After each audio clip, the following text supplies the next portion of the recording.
The Fallout Doctrine, Chapter 2, Inkworthy. 1. Building a place in the instead, bringing about a not, meaning encapsulating the return, casing away from, by example, a word spoken, viewed, but articulated only by silence, for it to hush from the first missed letter, leaving the rest of the word to silence similarly. From then letting that perceived be resting upon one, thus guiding to the higher upon, and facing away from it until a mere impression formulates the first hint at what the path could simulate. Often a mere impression is led by an unarticulatable form. This where it was sent, by meaning the from, cannot be returned. It is only that an observer stand, hence this passes to something that has its own coordinations towards fallacies impossible around it, for it shall not lead my path, I would assume, hence as well a path is by extracted or in definition not ending. Well, this happens at crossings or intersecting ways. To recognize a path I value difficult, and from that building places I found myself often wanting to absolve them by taking from it the return, for example, speaking the word I just let be silence, in or out to the open.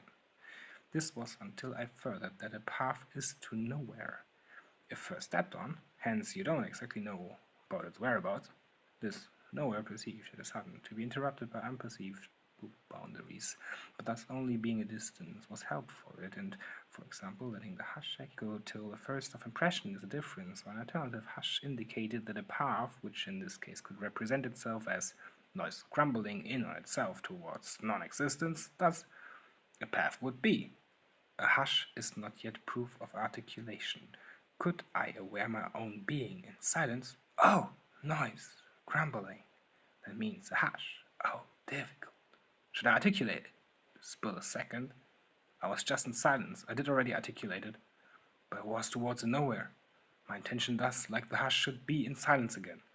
The path thus set is, if I start in silence, meditational-like thought, I guess, is achieved by letting the hush clear or be noise. From this, I arrived at the first of truly new meditational practices, meaning those that I figured to call Inkworthy, or defining that an ever-constant is their fundament, but can't reason to a different view by own perception on it, with the absence of mind, better spoken, that aren't whiling or need time to be understood, yet are reason to start thinking as soon as heard, without reasoning further, in terms of language described as phrases that need as well only one word to be described, but can only be formulated as regarding that both of this is encapsulated, nonetheless the true meaning only unknown. This example presented like the word hint.